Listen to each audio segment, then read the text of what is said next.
Now, with Christmas just around the corner, many of us will be turning our attention to food. Festive cooking is, of course, often thought of as heavy and rich, designed to keep our bellies full in these cold winter months. But is there a place then for the delicacy of classic French pastries around your table at this time of year? Well, I'm joined here on set by Soyun Park, a pastry chef at one of France's most celebrated cooking schools, Les Cordons Bleus, to talk about some quintessential French desserts and perhaps what it is we should be cooking up this Christmas. Good morning to you. Good morning. Well, first of all, I have to say you've brought some really rather exciting looking desserts with us. Start by telling me just briefly, what have we got here and did you make these? Yes, this is this individual cake that I brought it for. This is a pistachio finger. This is the hint of Christmas is good for the gianduja with all the hazelnut in it, and the flavor of winter. We have got the orange mousse with some confiture in it, and as well as we have got the raspberry with the passion fruit mousse with some jellified raspberry insert inside. Voilà. I mean, I have to say, these look perhaps a little ambitious for me to try and make around the table this Christmas. Tell us, if we want to have a go at making some classical French pastry, but perhaps something not quite as complex as this, what should we make this Christmas? It should be more simple. Actually, as I like to using the seasonal product, I would recommend there's lots of clementine in the market at the moment. It would be nice to have some like orange clementine marmalade with the chocolate mousse. We cannot forget about it, of course, and as well as with some hint of cinnamon. It would be great and perfect for the family, I guess. But it is true, though, isn't it, that French cooking, particularly French pastry cooking, has this real reputation as being complicated, perhaps quite scientific. Yes. For those of us who maybe were not very confident in the kitchen, would you recommend trying to make pastries at Christmas time, or should we just go to Cordon Bleu and officially get trained? There's at Le Cordon Bleu, we organize some amateur workshop as well. That helps, of course, if you have some training. Of course, that helps a lot. Now, you, like me, you're a foreigner in France. You're originally from South Korea. I'm from the United Kingdom. And there is a perception, I think, among foreigners that French cooking is perhaps a little bit old-fashioned, that it doesn't change much, that it's a bit stuffy. As an outsider, do you agree with that stereotype about French food? No, not really.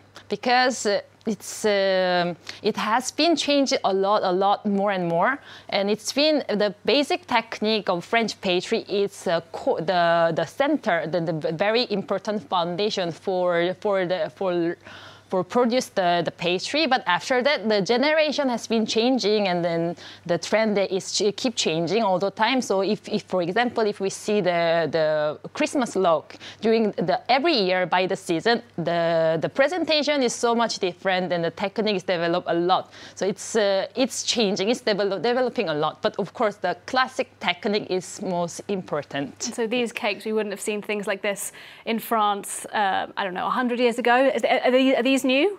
It's very different, I would say, because the presentation has become much more delicate, and as well, the color, the color of each product is getting much more bright. It's different, but then of course, again, it's all comes from the classic French pastry. This is we don't have to forget about it. You are now one of France's most celebrated pastry chefs, but it wasn't always so. You were initially trained as a dancer back in Korea. Tell us, how did you end up in France? Why did you make that transition? It was a destiny for me. It was my first trip. I was 18 years old. It was my first trip to France, and I discovered so much different pastry, and I just suddenly falling in love with it.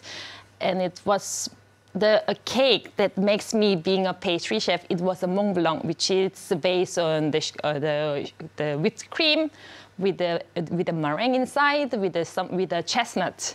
And it was one of my favorite desserts.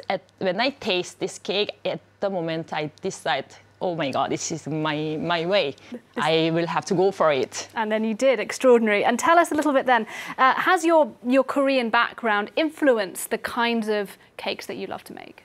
It's very different. In Korea, currently now is the French pastry so much into Korea, and it's much more developed compared than 10 years ago. But then when I started to train to be a pastry chef, it was not much things exist at the moment. It was very simple biscuit, for example, with some chantilly on it, or there was more like a kind of Japanese French pastry, I would say. It was a little bit different touch. Christmas just around the corner then, and then it's New Year's.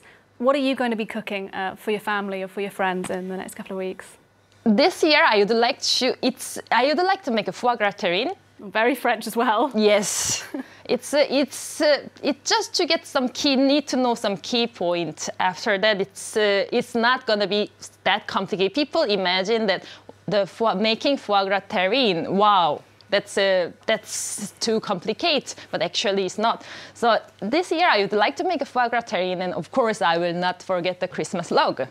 Indeed. How long does it take you to make a Christmas log? Sounds to me complicated.